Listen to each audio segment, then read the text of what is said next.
What's up guys? Welcome to my vlog! So, ang vlog natin today, magtutour tayo sa Guatemala. Let's go!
Hi guys! Bago tayo mag-explore sa Guatemala is kilalanin muna natin ang bansang ito. First is yung flag nila. The two horizontal blue stripes in the outer edges represent that the nation is locked between the Pacific Ocean and Atlantic Ocean. It also represents the sky over the nation. So yung white naman sa gitna nito represents peace and purity. Makikita rin natin dito yung national bird nila, which is the quetzal, that symbolizes liberty.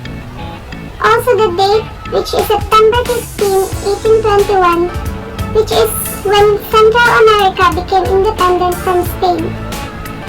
So, ang capital ng Guatemala is Guatemala City. Climate in Guatemala is wet season and dry season. We can experience wet season during May to October and dry season is November to April. As of 2020, the population of Guatemala is 17,814,511. The main religion in Guatemala is Roman Catholic, which is 56%. Protestant is 35%. Syriac Orthodox is 5%. Eastern Orthodox is 3%. Indigenous Mayan is 1%. The main language in Guatemala is Spanish. Here are some examples. Good morning, buenos dias. Good afternoon, buenos tardes. Good evening, buenas noches. Goodbye, adios. Thank you, gracias. Let's go to the history of Guatemala. 1523 to 24, Pedro de Alvarado, Spanish adventurer, defeated the indigenous Mayan. Guatemala became Spanish colony. In 1821 to 22, Guatemala became independent and joined Mexican Empire. 1839, Guatemala became fully independent. 1873 to 85, Liberal President Justo Rufino Barrios ruled Guatemala. Barrios developed army, introduced coffee growing, and modernized the country. In 1931, George Ubico became president, term marked by repressive rule and country's finances improved. 1944, Ubico overthrown Juan Jose Arevalo became president, introduced social democratic reform, included redistributing land to landless peasants, set up social security system. In 1970s, Carlos Arena elected as president. Military rulers embarked on programs to eliminate left-wingers resulted in 50,000 or more deaths. In 1976, Guatemala earthquake left millions homeless in 27,000 deaths. In 1981, death squad killed around 11,000 in response to anti-government guerrilla activity. In 1985, under new constitution, Marco Vinicio Cerezo elected president. Guatemala Christian Democratic Party won legislative elections. In 1994, Guatemala Revolutionary National peace talks began. In 1995, ceasefire declared by rebels, Guatemala criticized for widespread human rights abuses by U.S. In 1996, Alvaro Arzu, elected president, signed peace treaty agreement with rebels and ended 36 years of civil wars. In 2007, Guatemala ratified international adoption treaty committed to ensure that babies not bought or stolen. Pupunta naman tayo ngayon sa mga top tourist destinations dito sa Guatemala. Ang first destination natin is Tikal National Park. Tikal National Park encompasses 575 square kilometers of jungle and thousands of ruined structures. The central part of the ancient city alone contains 3,000 buildings and covers about 16 square kilometers.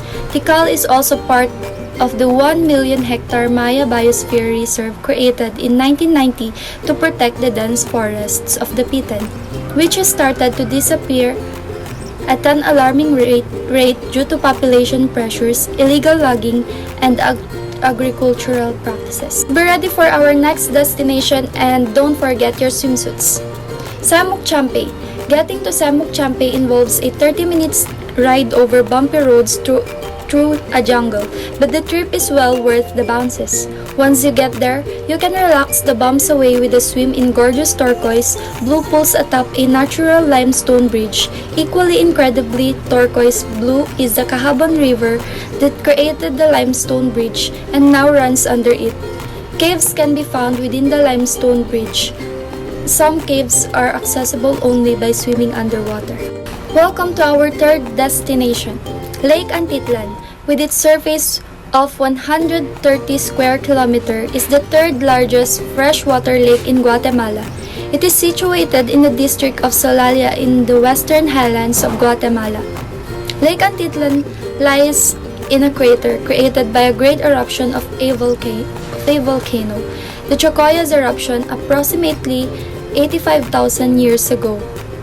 As there is no outlet, the water level rose over the past years through the inlets of the principal rivers of the basin.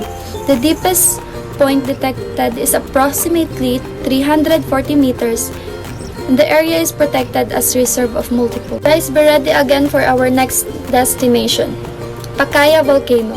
The Pacaya Volcano, rising to more than 2,550 meters, offers the chance to witness volcanic activity firsthand, located near Antigua.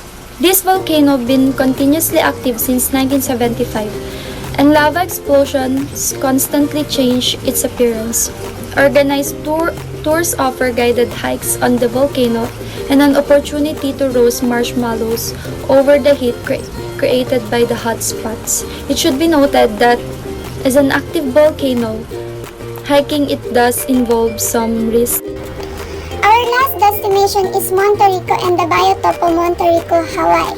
The small coastal village of Monte Rico, with its laid-back feel and lovely stretch of ocean front, will appeal to anyone looking for some time at the beach and a little nature.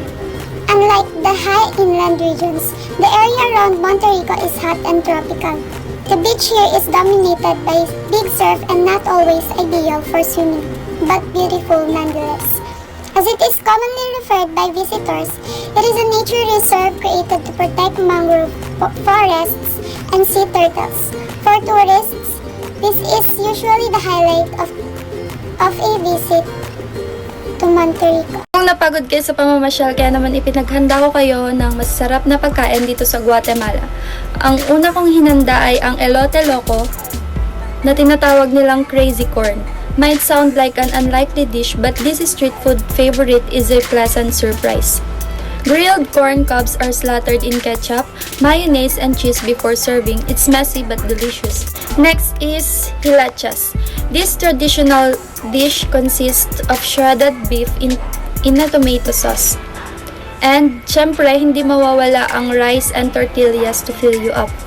And lastly is the relleanitos, a great choice for dessert.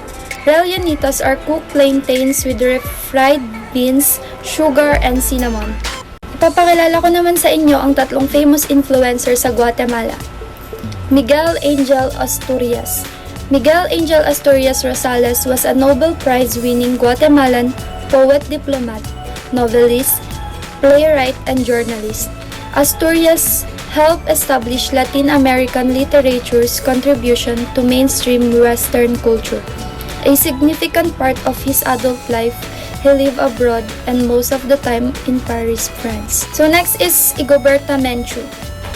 Is a Quiché political activist and Nobel Peace Prize winner. Menchú has dedicated her life to publicizing the rights of Guatemalans indigenous feminists during and after the Guatemalan Civil War 1960 to 1996 and to promoting indigenous rights in the country. And the third is Myrna Mac.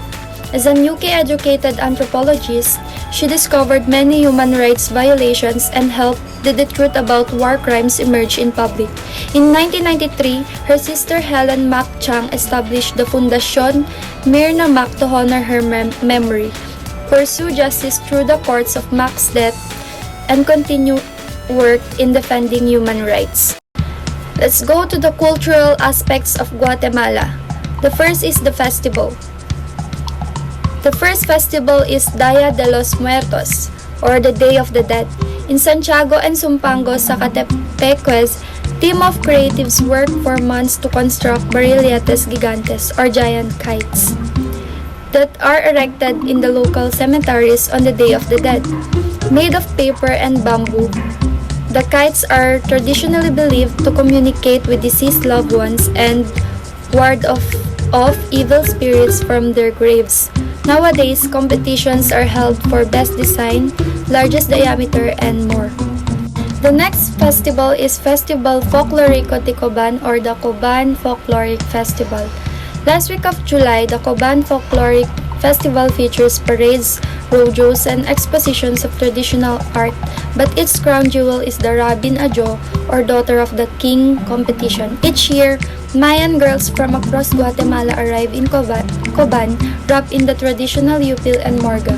These are blouse and skirt of their hometown, ready to compete for the title of Mayan princess. Girls are chosen not only for their beauty, but also, as one attendee put it, for their spiritual beauty, grace, charm, courage, sincerity, intelligence, and knowledge of history. Next is the traditional dress in Guatemala. The traditional costume of Guatemalan woman is the hand-woven traje consisting of a sheaf-like blouse, yupil made of two rectangles sewn together with a hole for the head and two armholes at the sides. A long tube-shaped wrap-around skirt called corte, tied at the waist with a colorful sash called faja, and an apron called delantal. This is combined with a shawl called rebozo. Sandals are worn on the feet. The women decorate their long black hair with ribbons or wear a headscarf called cinta. Guatemalan men wear American-style cowboy-like jeans and shirts, though the national dress is made of hand-woven textiles like the woman dress. These colorful and highly patterned textiles are made into trousers or shorts. A long sash is worn at the waist like a sort of mini skirt over the trousers. The skirt is also made of hand-woven materials and is in the Western style, though it is heavily embroidered. Next is the dining etiquettes in Guatemala. The most common toast is salud, meaning cheers to your health. Do not begin eating until the host says buen provecho. Dining etiquette for handling utensils. When eating, the knife remains in your right hand and the fork remains to your left. It is expected that you eat everything on your plate. Nevertheless, it is a compliment if you ask for seconds. So when being served family style, be sure to take small portions so that you can eat everything on your plate and still ask for seconds. So dapat yung kukunin lang nating pagkain is yung kaya lang nating ubusin. And lastly, at the table, pass all the dishes to your left. Business etiquettes in Guatemala. Spend time developing a friendship before starting your business negotiations. Guatemalans only conduct business after a relationship has been established. Speaking softly considered the polite thing to do. Shaking hands and saying mucho gusto is very proper. Mucho gusto meaning nice to meet you or pleased to meet you. Guatemalans wave goodbye using a gesture that looks like someone fanning themselves, hand raised, palm toward the body, and a wave of the fingers back and forth, with the fingers together as if encased in a mitten. Superstitious beliefs in Guatemala. If you cut your eyelashes in the full moon, they will grow stronger. If you collect shells, you will bring tears in your home. Black cats are bad luck. Garlic will protect your home. Never walk under a stair.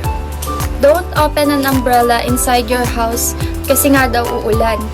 Don't wear a bright dress kasi daw di ka na daw ikakasal. Throw salt over your shoulder to throw bad luck away.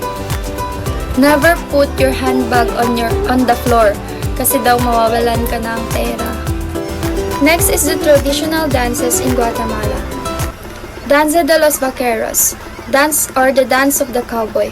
The dance exclusively references Spanish traditions like bullfighting and cattle breeding, which were introduced to Guatemala in the second half of the 16th century. There are 32 participants in this dance, with characters including a hacienda owner, young women, bosses, cowboys, shepherds, and bulls. Next is the Danza de Moros y Cristianos, or the dance of the Moors and Christians. The dance was introduced to Guatemala by missionaries in an attempt to convert the Maya to Christianity. The dance traditionally takes place on June 30 with 10 dancers accompanied by drum and flute. So guys, did you know that non-Hispanic ethnic Mayans are still alive and make up 40% of Guatemala's population? Second, Guatemalans invented the first ever chocolate bar. Third, coffee is Guatemala's biggest export business. Fourth, Guatemala's Lake Atitlan is the biggest lake in Central America. Fifth, some Guatemalans worship a saint named Maximon. And lastly, there are more than 30 volcanoes in Guatemala.